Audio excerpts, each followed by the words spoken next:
Hello and welcome to today's Alumni Career Panel discussion.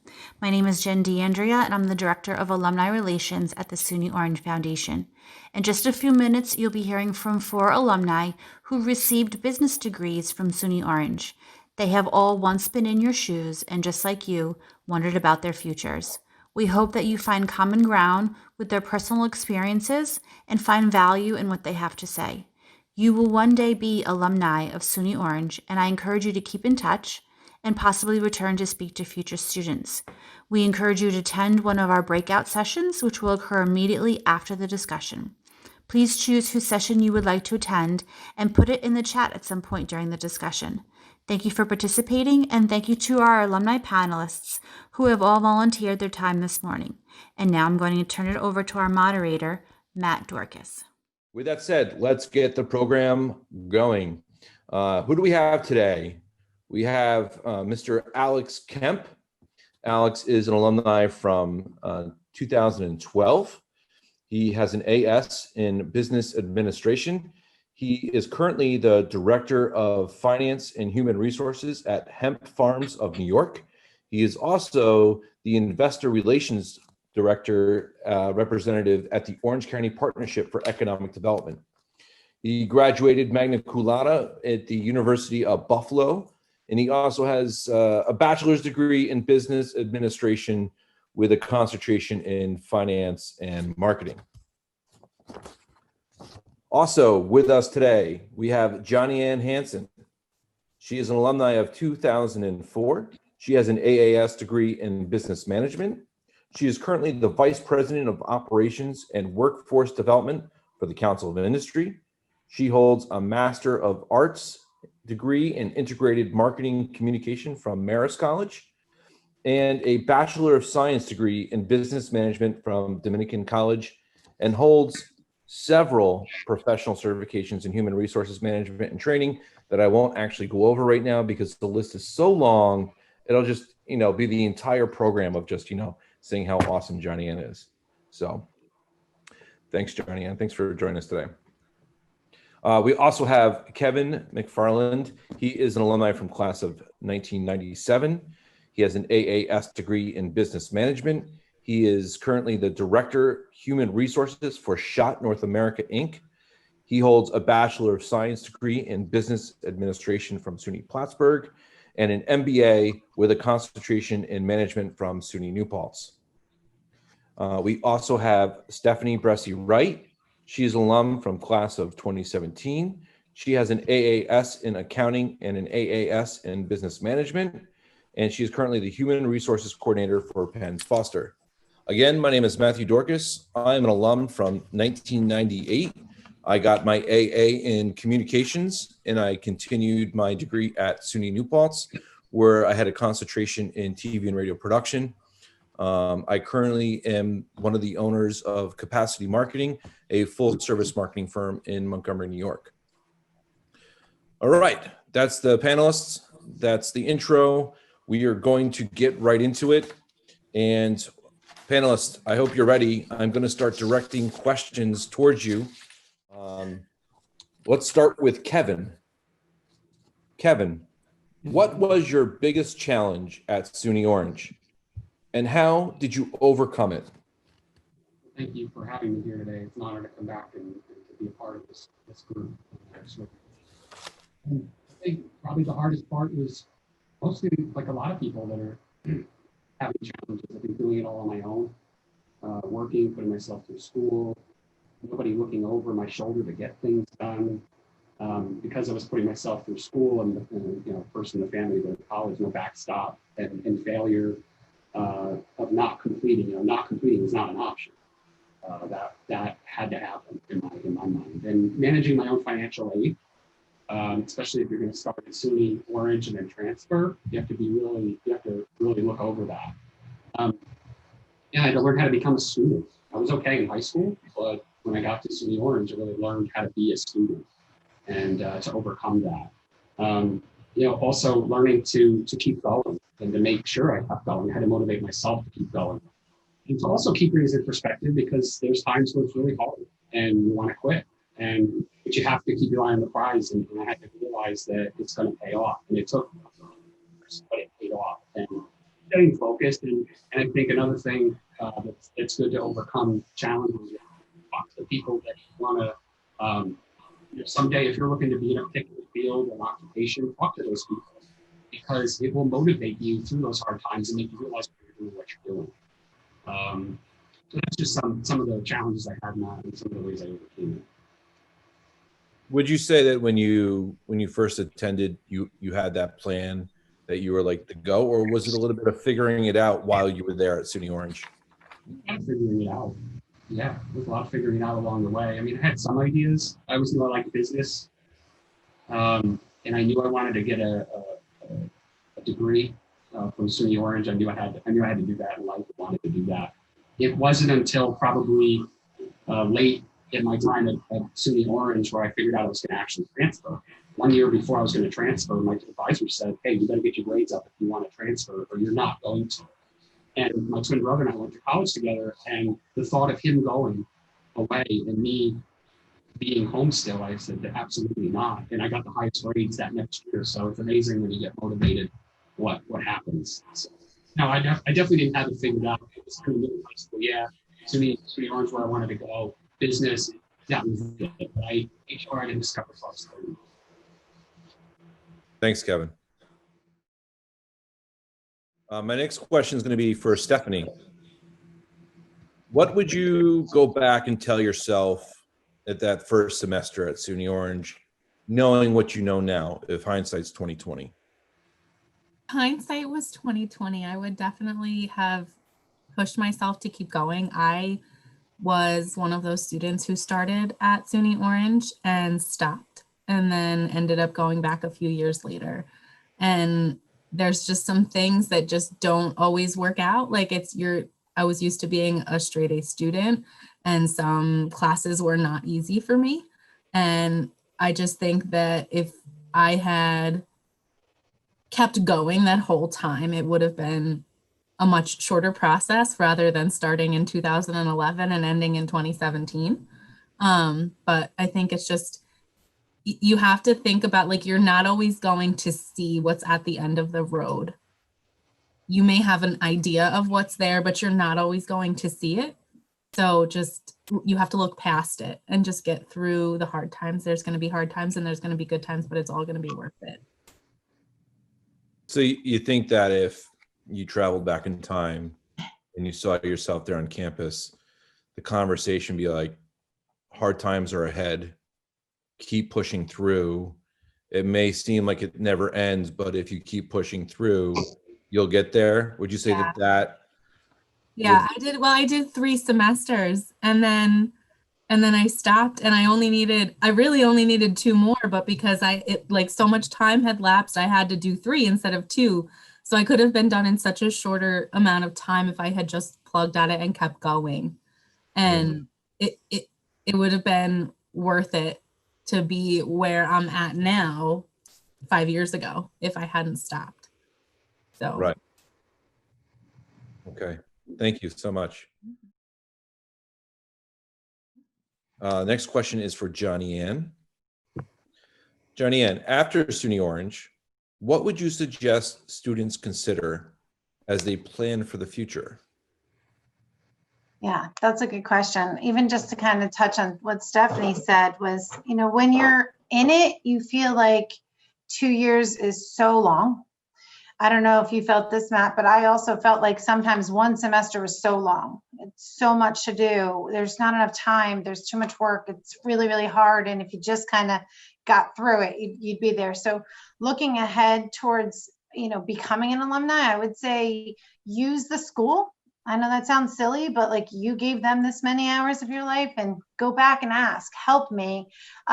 Reach out to other people who are doing it. That's kind of my go-to answer with everything, is be in proximity to people who are doing the things you want to do, not the things you're currently doing. So if you want to go into a particular field, find ways to meet and talk to people who are doing that. And I would also say, just ask for help. I mean, that's my biggest takeaway in general was I don't know if you had this experience or if anyone who's listening has this, but I was pretty stubborn. I thought I knew and I didn't need to ask for help, and I'm just wrong. I'm just wrong. So many people want to help you. I would just say ask for help, get yourself in proximity to people who are doing it, and use the school. Go back and ask. The part of what SUNY Orange is trying to do is get you jobs, get you connections, get you relations, plug into the alumni. I mean, really use those resources that come as a result of getting that degree. Yeah, I think I would agree with you on a lot of what you said there, because it wasn't until I started asking for help of teachers, the people that I wanted to start like getting into that career. One of the things I really wanted to do was work in radio. So I went right over to WRV and I said, hey, I want a job here. Like I'm going to college for this. Like, can I come work here? And they said, absolutely. Yeah. You know, so asking for help, I think is a great piece of advice to everybody. And I know it's really difficult too, because like, you know, now that you're in college, you got to work more, you got to pay the bills, you got more expenses, you got commuting expenses. So you got to try to find that work-life balance of like, Yeah. all right, I got to earn cash, but I also got to study so I can, you know, do something different with my life. I want to really point this question to maybe Alex, you know, or anybody else on the panel that may have something to say about this. What about you, Alex? You have anything you want to say about this? Yeah, I mean, college in general is a growing, learning experience. Coming out of high school, I was definitely not a great student. I can honestly say that. But when I got to college, I realized that it was time for me to step it up and realize that my future is now at stake. I need to do everything that I can to be successful and continue my career, continue to grow and learn. SUNY Orange was absolutely the start that I needed to realize, all right, time management is important. Getting the classes on time, getting my work done was all stuff that, you know, I really didn't take seriously in high school. But, you know, this opportunity absolutely helped me grow, learn, realize that, you know, there's people around you to help you when you need it. As Johnnieanne said, go to your professors, reach out to them, talk to them. They want to help you. They really do. I never realized that until, you know, I was like, all right, I'm in need. Who do I go? Who do I reach out to? Do I go to my advisor, to professors? They're all there to support you. And I was amazed. And ever since, you know, from SUNY Orange to I graduated to even today, I'm still reaching out to people to ask for help. You know, what do I do in this situation? You know, who's the best person to talk to about this? And I think it all started right at the beginning of SUNY Orange for me, because high school, like I said, I didn't take it seriously, sadly. But SUNY Orange was there to definitely make up for it. Stephanie, what do you think you did different when you came back that second time? Did you ask for help more? Did you study more? Like, what was it that when you came back that second time that made that difference? Well, I was in a competition with my sister to graduate college first, so that was super motivating to me. But I definitely reached out a lot more. There was a professor in accounting who I had him for different classes, all 3 of my last semesters, and I reached out to him for just about everything. And I had made a couple of friends, and my sister was also taking business. So it was like I did some classes on campus and some classes at home because I was working full time too. So I made that like decision that I wasn't going to falter, and I put I crammed as many credits as I could to get done. And I made sure that I scheduled myself time to do my classwork and just get it done because I needed to get it done. But I think really what it was having people to talk to. I didn't really feel like when I went to school the first time, like I didn't utilize my advisors. I didn't utilize the VA the way that I should have. And I feel like I did that the second time around, and using the VA and using the advisors that were available to me and speaking much more and interacting more with my professors made a really big difference. What's really great too is I think the alumni network goes so deep too at SUNY Orange.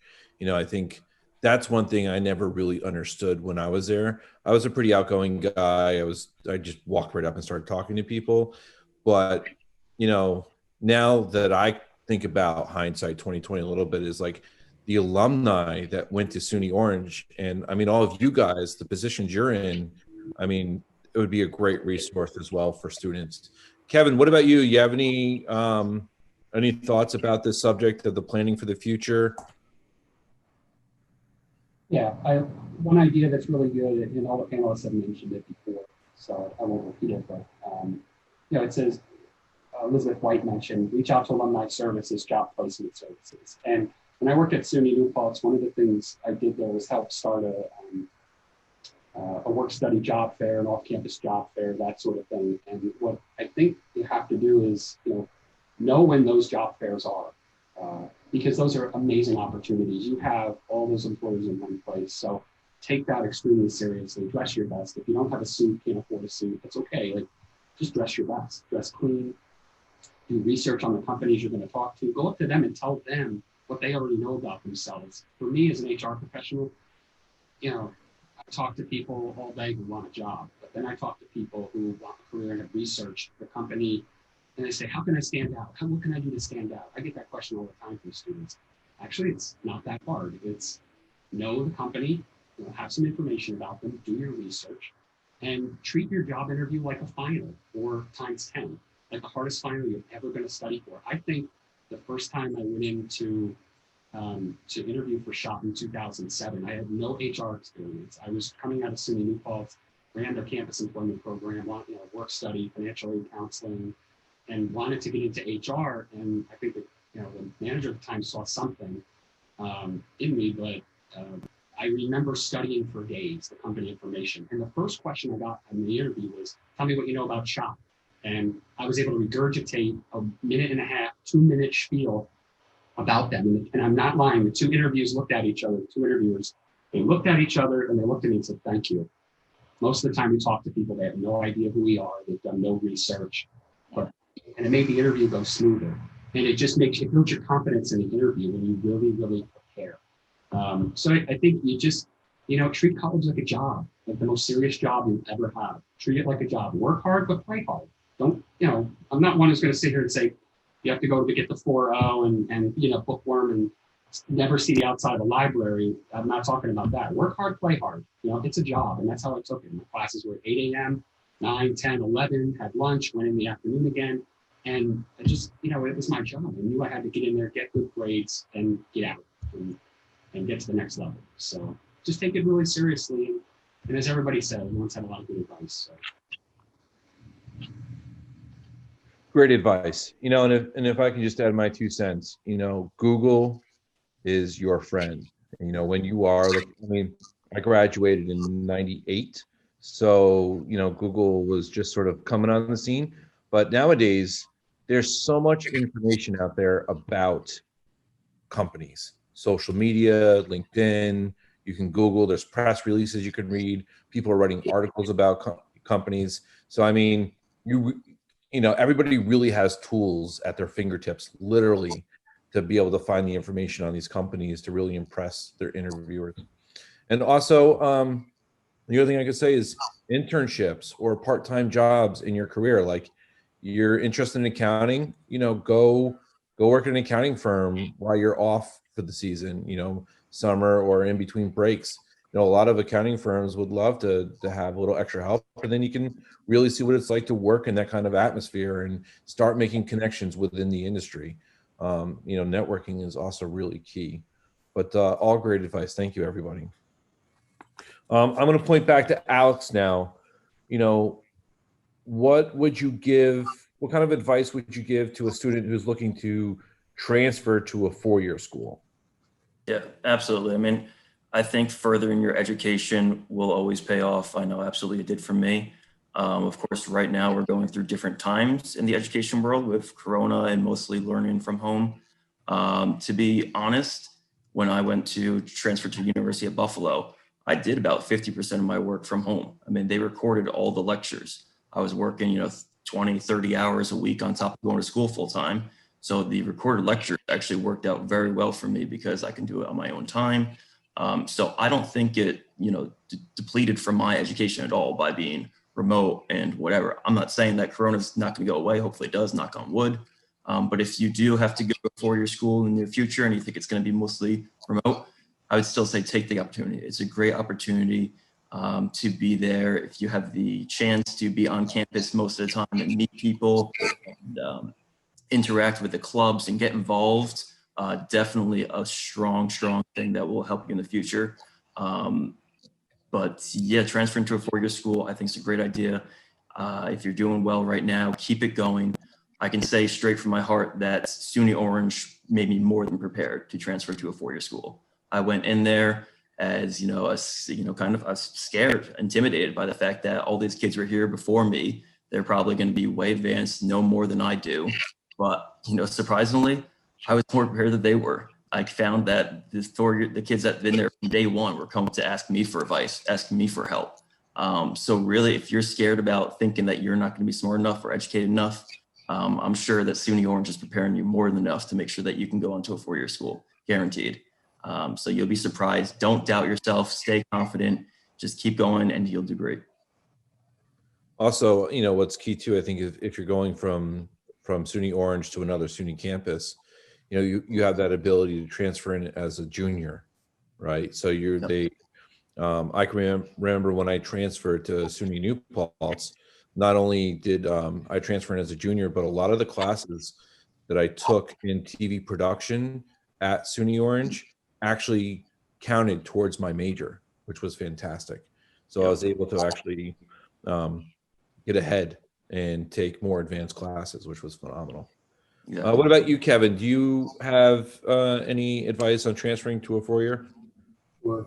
Yeah, I mean, that's exactly what I did. And so, yeah, Alex in the head there, so I'll just say some other things, but, get good enough grades to transfer to the school you want to transfer to, right? I realized, in my education, while I was at SUNY Orange, I kind of got a wake-up call that I needed to improve my grades. And so fortunately, I caught that wake-up call early enough to make that change. So make sure you know the grades you need and make sure you get them. You want to also talk to the transfer advisors often and make sure that everything you're taking at SUNY Orange is going to transfer.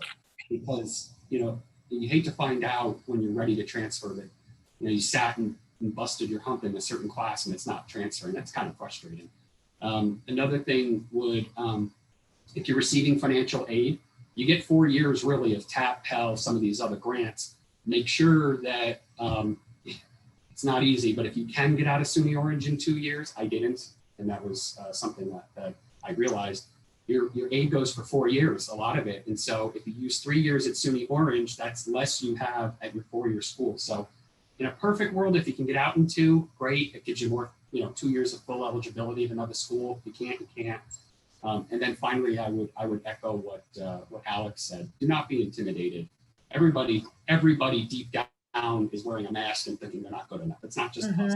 That way.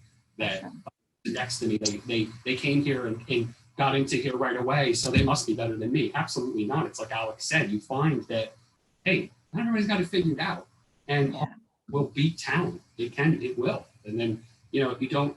It's just, if you outwork people and work as hard as you can and just determine that you're going to do it, I mean, that's a lot of it. So that's what I would say. Yeah, what's nice too about SUNY Orange is here's an opportunity for you to figure it out on a more affordable credit hour, right? So are you interested in accounting? Are you interested in business management? Like, here's a chance to take that one class that you're thinking about, where if you were to go on to a different four-year school where the credits are not as affordable, SUNY Orange is a great place to help plan. And I find that a lot of alumni that I've talked to that went to SUNY Orange that's what they said, that they went there and they planned and they figured out where they were headed. And so once they got there, like Alex said, he was on mission and he knew what to do. Thanks, Kevin. Johnnieanne. Yes. Can we talk about professional and academic success? What should a SUNY Orange student do to help achieve or to ensure professional and academic success? I'm so glad you asked me the question because I was going to chime into what Kevin was saying. And so I think that one thing I would have given advice to myself was this piece. You need to be an active participant in your own process. You know, I think we kind of you take the classes that your advisor tells you, you take the classes your guidance counselor takes you, you go through the process, and you could get lost in maybe not having a strategy. And listen, I didn't have a strategy. So like I'm coming at this on the other side.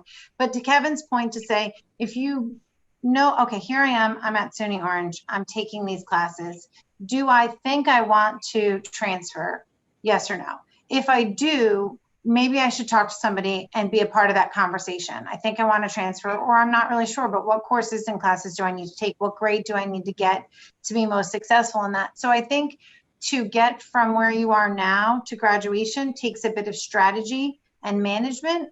And then I think that exact same process helps you to be successful once you get into your career path. So I think having a bit of a strategy, one thing that people always ask me just as a business person is like, how do I get into business? And the answer is kind of like, get into business, right? Like get a job where you're around people who are doing this. And it may be an entry-level piece, because that was my first job. I didn't even know that was a plan. And then I raised my hand and got those other opportunities. Sometimes, and I have friends and colleagues of my own who get caught up in the job world, and they're afraid to take the first step into the entry-level career world, right? So if you're working at a pizza place or at a retail, whatever that is, it's great and it's good and it's helpful for you. But if you could get your foot in the door in any sort of business, because business is the direction you want to go, you're going to meet more people who are doing this that are going to introduce you to other people. You're going to learn more skills. They're going to make you more hireable at your next step. So I think it's kind of taking a bit of a strategic approach while juggling all those other pieces of the puzzle. Sounds simple when I say it, but it wasn't simple for me. Oh, I think you're muted. Yeah, sorry, we just had a fire call, so I wanted to mute myself. Oh, So are you safe? We're safe. We're just across from the firehouse. Oh, okay. So what do you wish that someone could told you about the real business world? Like, can we follow up on that a little bit? Like the real business world is a little intimidating. Like, what could you learn to, like, besides just going up and say, hey, can I work here? Like, is there some sort of advice? And I'm putting this out to all the panelists. Like, is it just jumping on Indeed and just applying to every job? Is it like walking in and saying hello? Like, what is it about the real business world that can really help someone when they graduate knock through that barrier? I think one of the things that Johnnieanne had said was that you kind of have to take an entry-level job sometimes. I'm currently the HR coordinator at Penn Foster. That is not where I started. I went in and I needed a job and I was willing to take what they would give me. Penn Foster is a school, but it's an online school. So there was admissions positions open and student services positions open. So I took an admissions role and I went into my interview with that entire interview team, knowing that my end goal was to not ever stay in admissions, that my end goal was to be in HR. And I remember the day that they posted my position that I'm in now, I had 5 people come up to me and be like, have you been on the internal career site today? And I was like, no. And every single one of them sent me the link and they're like, you're applying for the job, right? My vice president of admissions called the vice president of people and was like, she needs this job. This job was made for her. And like, sometimes you're not like, and admissions had nothing to do with HR. Nothing I was doing reflected on my ability to do an HR job. Yeah. But my experience that I had in the past and my education let me be there. And it made a big difference when you go into something and they kind of know, like, one of the questions sometimes I know that we ask when we're recruiting is, you know, where do you see yourself in 5 years in the company? And you need to be honest. Like, it's one of those things that you need to walk into that interview and be like, this is where I want to be 5 years from now. Yes, I'm willing to take this entry-level position. I'm willing to show you what I am worth, but at the same time, like, this is my end goal. I think, Stephanie, just to add to that, I have found a bit of a multiplier effect in that entry-level position. People are rooting for you. So they're making the introduction and the connection, and they're the ones maybe reaching out and saying, just like you said, that person came to you and said, have you applied for this job? You should apply for this job. So being around that, it's really helpful. Alex? I mean, I think the business community can be intimidating, but they want to help you as well. They want to see you do well. They want to see you grow. If you're a positive, hardworking person, they want to see you succeed. And I think you just always put your best foot forward, whether you're going on an interview, be on time, make sure that you have, understanding of the company that you're being, interviewing at, as Kevin mentioned. But the people that I enjoy working with the most and always look to hire are the people that are positive and hardworking. I mean, those are two great qualities that really stand out in any position. If you always come into work with a great attitude, it really pays off. It really does.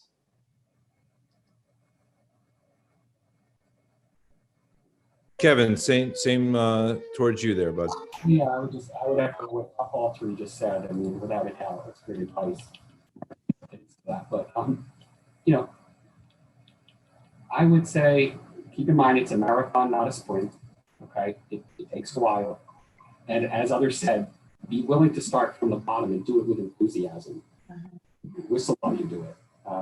They'll pay you more if you whistle while you do it. So the key is get in the door. Try to find. It's so hard to worry. Hey, I need to make money. I need to pay my loans back. I absolutely was in the same boat, but HR, it wasn't six figures to start. I can tell you that right now. It's not. It's a long, long time. But eventually you get it. I'm 13 years in right now. And what the key that I thought about was, okay, not what I'm getting paid, what am I becoming on this the person I'm working for. I wanted to work for somebody so smart that through osmosis, that would be on me. And then I can take that and apply that after, a year, 2 year, 3 years working there. And if it's not working while you're there, and if you've gotten all you can out of that place, move on. I know, years ago that was taboo, but you'll change careers, 7 times? Changed many times. So think about what you're becoming on the job. Try to work for somebody who's really smart. And pay is a difference between $5,000, $10,000, one place or another. But you work at a place that's less money, but yet within 3 years you will become what you want to be versus just making 5, 10 more thousand somewhere and not becoming what you want. You will not be totally fulfilled. Yes, $5,000, $10,000 is very helpful. If you can, and then build, like Alex said, build your internal network while you're there. Service in your position every single person to the best of your ability, and get kind of like what Stephanie, when they knocked on her door, that's when they knock on your door because you are a pleasure to work. It's not always the case. People come in and they're there today, and maybe I'll do something, maybe I won't. But man, that is the passion and the desire and the idea that you have a goal in mind when you're there, and those are all gonna help you. Serve people, just take care of them, and you put that out there, and I don't know why, but it comes back to you. It really will. And if you're lucky enough to get an internship, there you go. I just couldn't. I was unloading tractor trailers all the time, making money. Those would be some of the things I would, and treat it like it's your own company. If you get HR and you hire somebody and you're not sure, if that were your business and you're not sure, do not hire them. Treat it as your own, like it's delicate. It's your own business. So those are Matt, I wanted to say the same thing that Kevin said a little bit earlier too, was if I were to boil it down to one nugget of what I would have wanted somebody to tell me, it's that everybody else is unsure too. And that I literally thought I was the only stupid person, period. And everyone else on the planet was smart and they knew more and they had something. And that's, now I am the person talking to everyone and I'm thinking, hey, you know what? They don't know.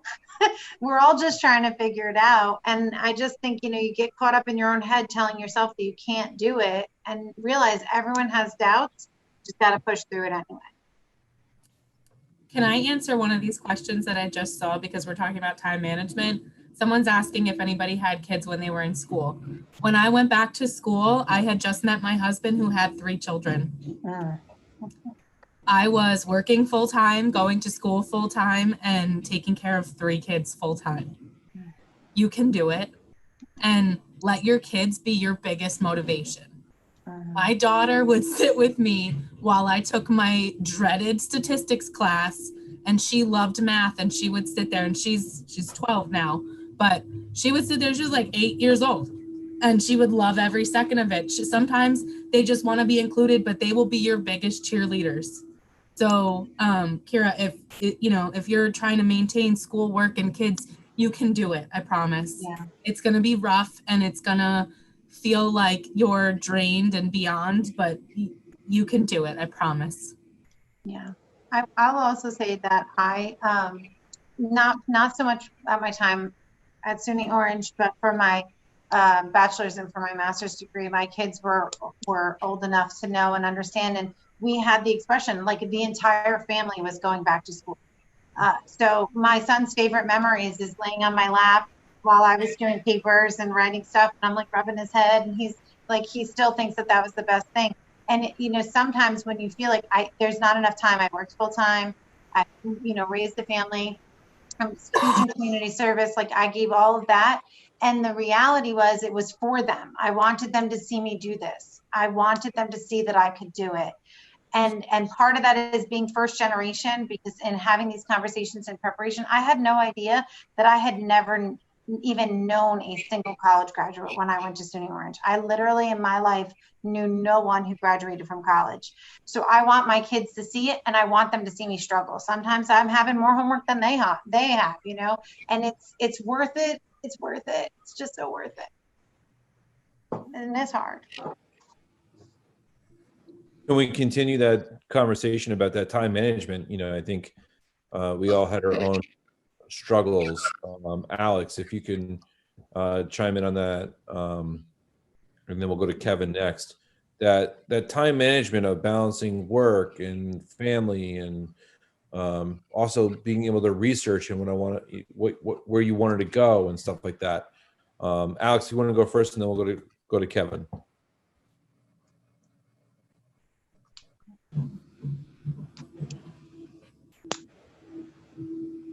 No, did we lose Alex? Kevin, you want to go ahead? Well, I would echo everything that Stephanie and Johnnieanne said. Absolutely. I think,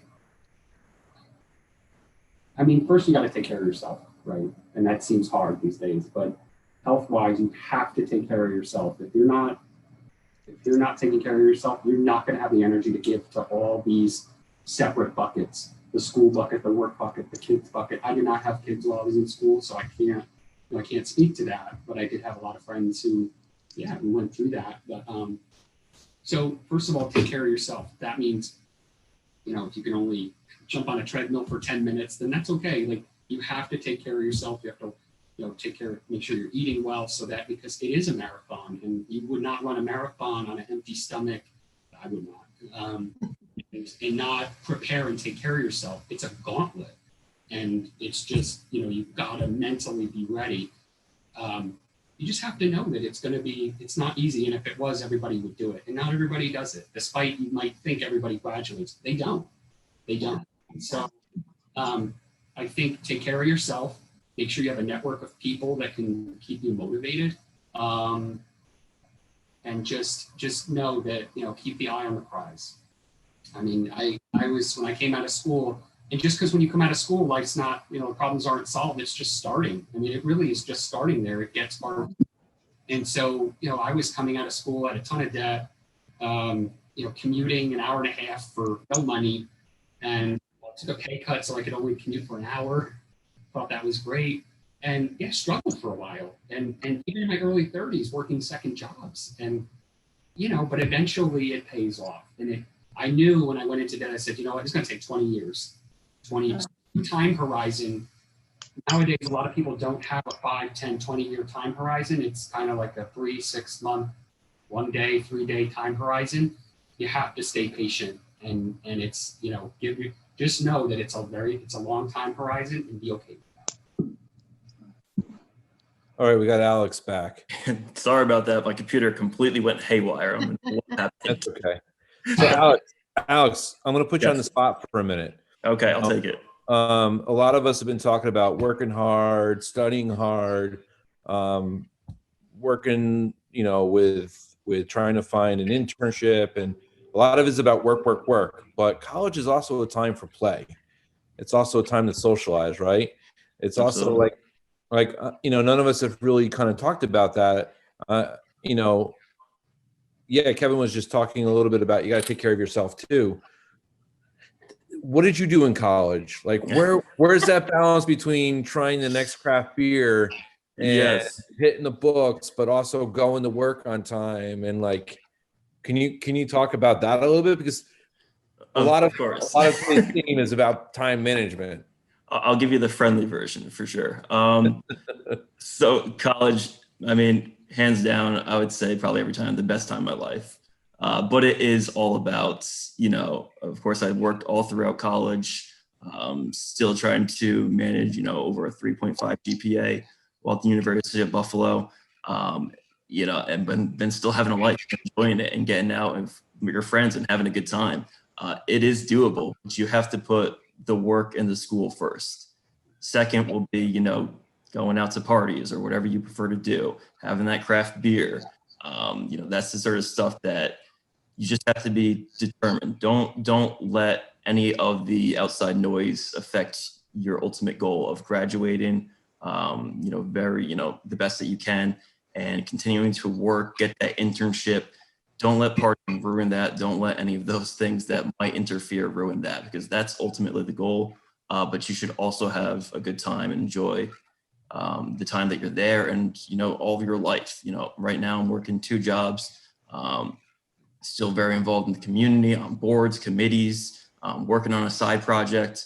I do it all, but I still, have a life and I still get to enjoy the times with my friends. And, probably the easiest thing is that I enjoy what I do. I like being involved on boards. I like being at networking events at night. I like, the work that I do for the 2 companies that I work for. It's exciting, it's fun, it's different, and it's challenging. Most of all, never stop challenging yourself. Always push yourself to be better every day that you wake up. That's what I continue to do, and that's what I always do. But again, don't lose yourself. Don't lose yourself in the work. Make time for yourself. Matt, should I be offended that you didn't ask me about the fun question? Like, was there something? No, I just, wanted to put Alex on this. It wasn't really in my prepared questions here. So, But me and Matt know each other very well. So, yeah, I know I could poke him fun with some craft beer there. So, but, Johnnieanne, I know you too. And, there's some music in your family. So there's definitely some fun to be had. Yeah. As well. So no, I wasn't going to tie into the fun thing because I didn't really have a campus experience and I didn't transfer directly to a 4-year school. So I didn't live a college experience in any capacity. But when I was listening to Alex, I was thinking if maybe he would agree that these are the years that you get to meet some really great people that get to kind of stick around in your life for a bit. And on one hand, there's all the positives that go with it, but also like making sure you're surrounding yourself with people who have the same principles and values and focus as you do. So you want, like when Alex is doing the work-life balance thing in his college years, he's surrounded with people who also want to graduate, who also have to get to class, but also want to have a good time. And I think sometimes you're meeting the best people in your life at this phase. I would agree with that too, because, when I went to school, I surrounded myself with people that were interested in TV production, radio production. So like spring break would be going to a radio convention. Yeah. And of course we were having fun at that radio convention, but we were all on that same path together where we were having fun. We were learning together. We were keeping each other honest. We were making sure we were hitting grades. So I absolutely agree with that. Yeah. And this sort of transfers to another question that someone had is, would you guys recommend that staying in the SUNY system is the way to go? Would you recommend staying on that SUNY path when you transfer? Johnnieanne, if you want to talk about that, anybody else? For sure. So, part of that voice inside my head that tells me I'm not good enough and I can't compete, things like that, had me looking when I was ready to go back for my bachelor's and I don't mean this in a bad way, at what would take me. And I didn't look at what the cost was going to be. And I completely overpaid for the same piece of paper that just about everybody else hopefully gets to if they're at that point. And I would absolutely just stay within the SUNY system. It is a great education, and it is a cost-effective education, and it's almost silly and bizarre. And I've paid it off now, but I carried the debt to prove that I just was looking for the name, and I was looking for who was going to accept me and how that was going to go. And it cost me a little more than it should have. Yeah, I mean, Is I there else? absolutely agree to stick within the SUNY system. Growing up, I was always a money guy. I was always looking for the most bang for my buck. And, University of Buffalo was a SUNY school. Great education from there. I felt like I came out into the real world prepared for anything. The most cost effective, you'll still have a great time. You'll still enjoy it. Buffalo was 5 hours away, so I still kind of felt like I was away from home. But again, most bang for your buck and best education. Whenever I see a SUNY school on a resume now, I always take it very highly and think that this is going to be hopefully a very good interview. So don't fret from the SUNY school. You'll still do great there as well.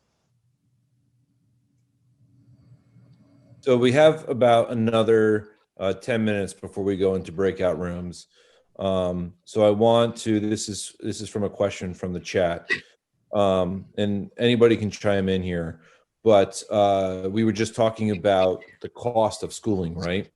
So staying within SUNY is a very affordable way to get your 4-year degree. I did the same thing. I looked at NYU and I looked at the cost of SUNY New Paltz, and I felt like I got the exact same education. I mean, my script writing teacher at SUNY New Paltz was one of the guys who wrote for MASH, the TV show. So it's like a lot of those bigger schools try to wow you with the professors, but your professors in the SUNY system are also just as awesome. But this kind of leads to this topic that someone brought up in chat, is like, they're afraid that they might be another part of that unemployment this statistic. It's like, I got my 4-year degree, and then everyone tells me I'm overqualified for the job. Can you guys shed some light on that? What your thoughts are about that, with going and getting your bachelor's, and what that unemployment statistic looks like? I know it's even higher right now with COVID, which is even more challenging, but who wants to take a stab at it? Kevin? No. Stephanie?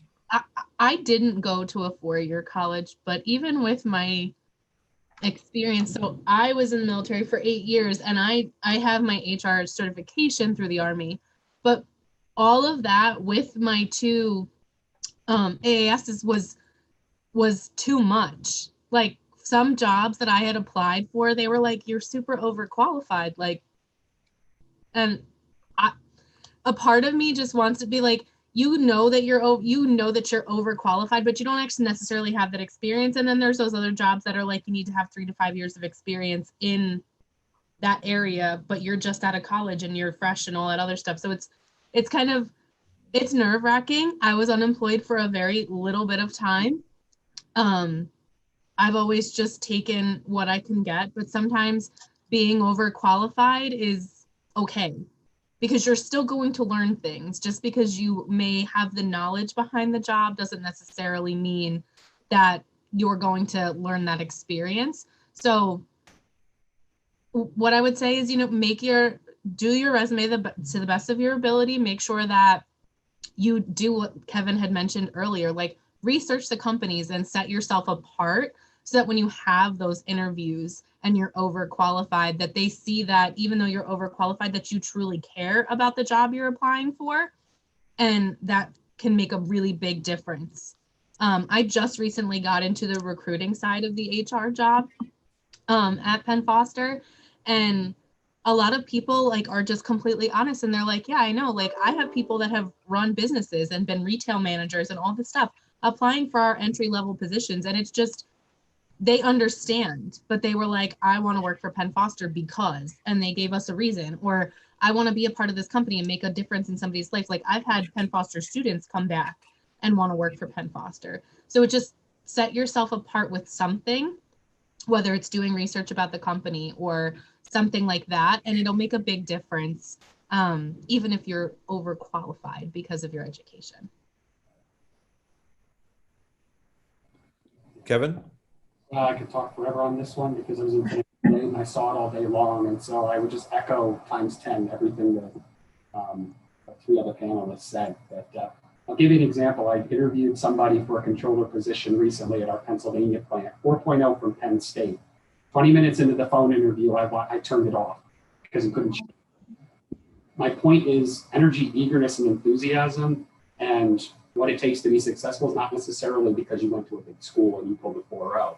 That'll get you some interviews, but if you can't sell yourself and you can't work with people and you can't know when to shut up and not shut up and take all those, I don't know how to even describe them, the old school business type of things that you see on YouTube. You could Basic work skills, right? Like the basic workplace. I mean, if you have that alone, you could separate yourself out. You don't need to come out over $100,000 a year in debt from Penn State to go do that. Yeah. Yes, there are some companies that have a favor towards or like certain schools. Yes, that's always the case. But I was a product of all SUNY, and I still became a director of HR. And a lot of it, I think, had to do with, working for the right people, the right time, knowing, and yeah, getting lucky sometimes. You have to get lucky, a little bit lucky over your 10, 20, 30 years of career. So I don't think you have to overpay. And if you wanted to stay within the SUNY system, that's absolutely great. So no, it's absolutely more cost effective. But if you have a favorite school you want to go to and go there, then that's fine. Just understand that there's a price to pay for it. And I've heard a lot of stories about people who felt like Johnnieanne, where they said, geez, I overpaid and I didn't have to. So you can't teach energy, eagerness, and enthusiasm no matter what class you sit in. So I guess you can teach it, I don't know. But it's really about the person and about what they bring to the table, no matter where they went. So.